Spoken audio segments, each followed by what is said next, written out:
अहिलेसम्म 34 मिलियन भन्दा बढीले हेरिसकेको बारिश में भी नहीं रोके नन्हे कदम। हिजो अस्तिका दिनदेखि सामाजिक सञ्जालमा व्यापक भाइरल भएको 3 जना नानीहरूको भिडियो चाहिँ भारतीय मिडिया आज तकले समेत आफ्नो हेडलाइन बनाएर छाप्न सफल भइसकेको छ। उसले हेडलाइनमा लेखिएको छ बारिश में भी नहीं रोके नन्हे कदम भनेर आफ्नो समाचार हेडलाइन लेखेको छ र माथि उसले लेखिएको छ कंधों पर बैग आँखों में सपने मनसुनी बारिश के बीच बच्चेका भिडियो भाइरल भनेर उसले समाचार छापिएको छ।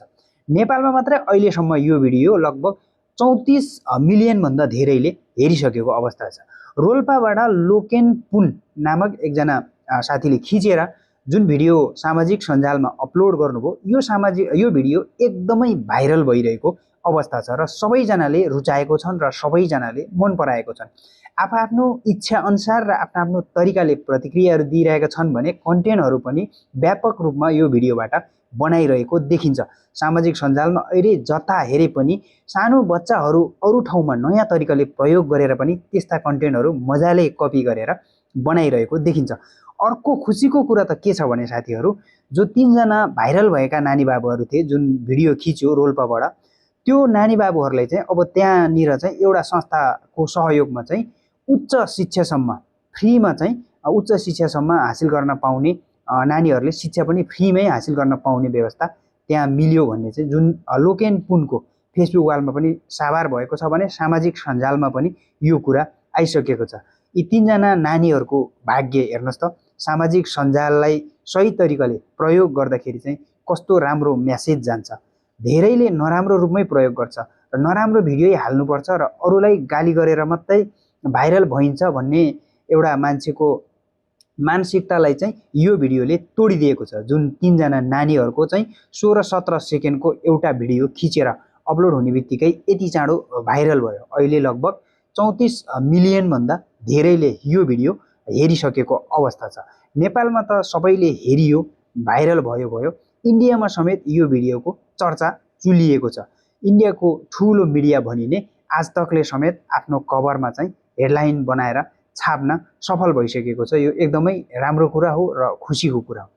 अहिले नेपालमा एआई जेनेरेट पनि धेरै यो भिडियोहरू सामाजिक सञ्जालमा भाइरल भएको हामीले देख्न पाइन्छौँ अनि ठुला व्यक्तिहरूले पनि यसमा कन्टेन्ट बनाएर चाहिँ मजाले पोस्ट गरिरहेका छन् र यो भर्जनलाई सबैले रुचाएका छन्।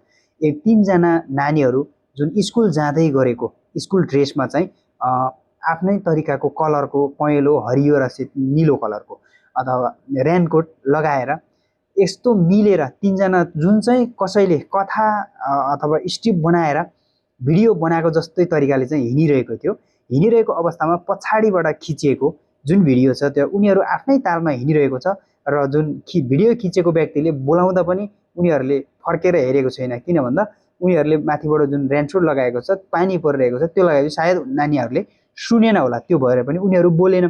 त्यस्तो भिडियो पनि सामाजिक सञ्जालमा राख्दाखेरि यति चाँडो भाइरल भयो र अहिले नानीहरूको भविष्यसँग जोडिएको कुरा छ र एकदमै राम्रो खबर। यो जुन 3 जना नानीहरूले चाहिँ फ्रीमा उच्च शिक्षा हासिल गर्न पाउनु भनेको यो एकदमै राम्रो कुरा हो। सामाजिक सञ्जालबाट दिन खोजेको एकदमै राम्रो मेसेज हो जस्तो लाग्छ। अब मेरो अनुरोध चाहिँ यसमा के छ भने फेरि कन्टेन्ट क्रिएटर त्यसपछि गएर युट्युबरहरूलाई अब भाइरलको पछि दौडिन त यो संसारै अहिले जमातै त्यसमा लागेको छ। विशेष गरी हामी नेपालीको त झन् कुरै नगरौँ। त्यही भाइरलको लागि कन्टेन्ट बनाउनका लागि चाहिँ कन्टेन्ट क्रिएटरदेखि लिएर युट्युबरहरूलाई चाहिँ यी नानी बाबुहरूलाई प्रयोग गर्न दिनु हुँदैन।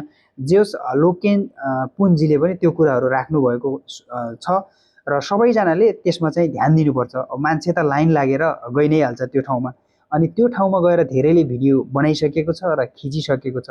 त्यो ठाउँको त राम्रो चर्चा भयो, एउटा रोल्पाको यो ठाउँ भनेर एकदमै संसारभरि चिनियो भनेपछि 3 जना नानी बाबुहरूको भविष्य पनि सुनिश्चित भएको छ। जुन उच्च शिक्षासम्म हासिल गर्न पाउनु भनेको एकदमै राम्रो कुरा हो। जुन सामाजिक सञ्जालको पावर र सामाजिक सञ्जालको पोजिटिभ पक्ष पनि हो यो। त्यही भएर सबैजनाले चाहिँ भिडियो भाइरल हुनका लागि, आफ्नो कन्टेन्ट भाइरल बनाउनका लागि चाहिँ के गर्ने भनेर धेरै चिन्तित हुनुहुन्छ। भर्खर युट्युब चलाइरहनु भएका, फेसबुक चलाइरहनु भएका साथीहरू देखिन्छन् अनि उहाँहरूको भिडियो आउँछ। हेर्दाखेरि उहाँहरूको भिडियोमा भ्युज हेऱ्यो भने 300-400 पनि गइरहेको देखिँदैन। तर उहाँहरूमा फेरि कस्ता खालका कन्टेन्ट बनाउनुहुन्छन् भने भिडियो चाहिँ यो तरिकाले भाइरल गराउनुहोस्, यो ह्यासट्याग लगायो भने भिडियो भाइरल हुन्छ, अनि यस्ता यस्ता चाहिँ हेडलाइन्स लेख्नुहोस्, अनि यस्तो यस्तो गर्नुहोस् भनेर जसरी अरूलाई सिकाइरहनु भएको छ। अब उहाँहरूले भिडियो हेर्दाखेरि उहाँको प्रोफाइलहरू खोलेर हेर्दाखेरि चाहिँ 200-300 पनि भ्युज गइराखेको हुँदैन। उहाँ जस्तो मान्छेहरूलाई लगायत सम्पूर्ण जति पनि कन्टेन्ट क्रिएटर साथीहरूले बुझ्नुपर्ने कुरा भनेको चाहिँ कन्टेन्ट एल्गोरिदमलाई मन पराउनका लागि चाहिँ केही पनि नचाहिने रहेछ भन्ने कुरा यो भिडियोबाट स्पष्ट भएको छ। किनकि त्यहाँनिर त्यस्तो ह्यासट्याग पनि लगाएको छैन, त्यस्तो हेडिङ पनि हेडलाइन पनि केही पनि देखिँदैन, तर भिडियो अचानक भाइरल भएको छ। त्यही भएर कन्टेन्ट क्रिएटर साथीहरूले विशेष गरी बुझ्नुपर्ने कुरा यहाँनिर छ क्या। अब जुन व्यक्तिले चाहिँ आफ्नो कन्टेन्ट चाहिँ फेसबुक अथवा युट्युबहरूको चाहिँ कसरी भिडियो अपलोड गर्ने, भ्युज कसरी बढाउने, भाइरल कसरी बनाउने, हेडलाइन कस्तो लेख्ने, ह्यासट्याग कस्तो प्रयोग गर्ने भनेर प्रयोग गरेर दिइरहनुहुन्छ। अब मैले भनिसकेँ उहाँहरूकै भिडियोमा चाहिँ भ्युज गइरहेको हुँदैन भनेपछि यो जुन भिडियो 3जना नानीहरूको भिडियो भाइरल भइसकेपछि चाहिँ यसबाट सबैजनाले सिक्नुपर्छ, धेरै कुरा चाहिँ सिक्न जरुरी छ जस्तो लाग्छ। किनकि भिडियो भाइरल हुनलाई केही पनि चाहिँदैन भन्ने कुराको उदाहरण हेर्नु त 3जना नानीहरू त्यसरी हिँडिरहेको ठाउँमा पछाडिबाट खिचिएको भिडियोलाई यति धेरैले मन पराइदिनु भयो कि यति धेरैले मन पराइदिनु भयो। अब सारा संसारले चिनियो, त्यो ठाउँलाई पनि चिनियो र ती नानीहरूको भविष्यलाई पनि अब राम्रो टेवा पुग्यो। सामाजिक सञ्जालबाट हुने राम्रो र पोजिटिभ मेसेज पनि धेरैमा गएको छ यो जुन अहिले भाइरल भएको यो 3जना नानी बाबुहरूको भिडियोले। अनि खुसीको कुरा त मैले अघि पनि भने र फेरि पनि भनिरहन्छु, बारम्बार भन्छु, के छ भने नानी बाबुहरूको भविष्य एकदमै उच्च शिक्षासम्म पढ्न पाउनु भनेको एकदमै राम्रो हो। त्यसपछि गएर अरू जुन बाहिरको फेसबुक कन्टेन्ट क्रिएटर र युट्युब कन्टेन्ट क्रिएटरहरूलाई चाहिँ टाढै राख्नुपर्छ। ती साना साना कलिला अबोध बालबालिकाहरूलाई